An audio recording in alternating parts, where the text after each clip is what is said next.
स्वागत है दोस्तों आज के मुख्य समाचार में। आज देश भर से कई अहम और बड़ी खबरें आ रही हैं दोस्तों। बात करेंगे हर खबर पर विस्तार से दोस्तों। बताएंगे कि कैसे बिहार चुनाव टालने की याचिका को किया गया है खारिज और क्या कहा उस पर इलेक्शन कमीशन ने। दोस्तों बताएंगे दुनिया भर में कोरोना से 7,50,000 के करीब मौतें हो चुकी, लेकिन फिर भी WHO के चीफ ने बोला कि जीत की उम्मीद बरकरार है। दोस्तों बताएंगे विस्तार से। गहलोत के दावा, राजस्थान में 5 साल पूरा करेगी कांग्रेस, आगे भी जीतेंगे चुनाव। दोस्तों बताएंगे क्यों किया गहलोत ने ये दावा। अमेरिका के व्हाइट हाउस के बाहर चली गोलीबारी और फिर भी डोनाल्ड ट्रंप को सुरक्षित बचा लिया गया।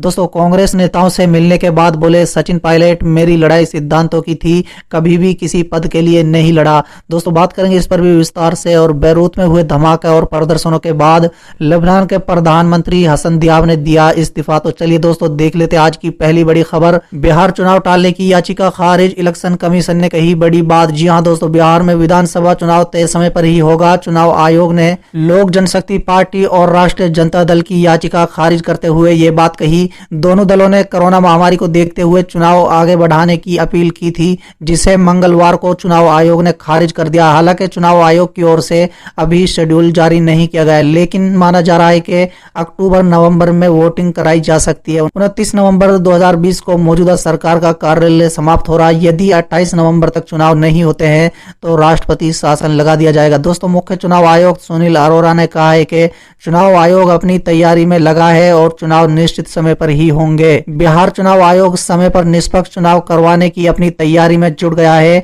आयोग ने चुनाव प्रचार को लेकर सभी राजनीतिक दलों को सुझाव बुलवाए, जिसकी मंगलवार को आखिरी तारीख है। जी हां दोस्तों, बिहार विधानसभा चुनाव में इस बार मुख्य मुकाबला NDA बनाम UPA है। चलिए अगली खबर। दुनिया भर में कोरोना से 7,50,000 के करीब मौत। WHO के चीफ बोले जीत की उम्मीद बरकरार। जी हाँ दोस्तों, WHO ने सोमवार को जोर देकर कहा कि 20 मिलियन कोरोना वायरस के मामले और 7,50,000 लोगों की मौत के आंकड़े के करीब होने के बावजूद हमारी जीत प्राप्त करने की उम्मीद अब भी बरकरार है। चलिए अगली खबर। गहलोत का दावा, राजस्थान में 5 साल पूरा करेगी कांग्रेस, आगे भी जीतेंगे चुनाव। जी हाँ दोस्तों, राजस्थान में चल रहे राजनीतिक घमासान के बीच उप मुख्यमंत्री सचिन पायलट की कांग्रेस आलाकमान से बातचीत के बाद विवाद सुलझते दिखाई दे रहे हैं। अब इसी के बीच राज्य के मुख्यमंत्री अशोक गहलोत ने दावा किया है कि हमारी सरकार 5 साल पूरा करेगी। पायलट गुट के विधायकों से मिलने के बाद बोले गहलोत ने मीडिया से कहा कि हमारी पार्टी में शांति और भाईचारा बना रहेगा। इन 3 सदस्यों की कमेटी बनाई गई है जिससे शिकायतों में दूरी की जा सकेगी। साथ ही अशोक गहलोत ने बीजेपी को आड़े हाथों लेते हुए कहा कि उन्होंने सरकार गिराने की पूरी कोशिश की, लेकिन अब इसका खात्मा हो गया है। मुख्यमंत्री ने कहा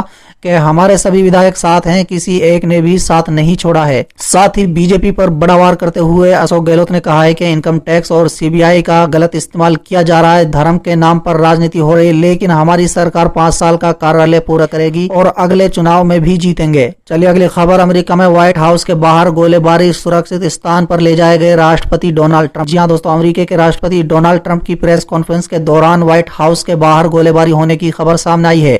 इसी बात की पुष्टि खुद डोनाल्ड ट्रंप ने अपने बयान में भी की है। उन्होंने कहा है कि इस घटना में किसी को गोली भी लगी है और उसे अस्पताल ले जाया गया है। मिली जानकारी के अनुसार गोलीबारी की घटना के बाद डोनाल्ड ट्रंप के सीक्रेट सर्विस के कर्मचारी सुरक्षित स्थान पर ले गए। ट्रंप ने प्रेस कॉन्फ्रेंस के दौरान कहा, व्हाइट हाउस के बाहर गोलीबारी हो रही है और लगता है कि सब कुछ अच्छी तरह से नियंत्रण कर लिया गया है।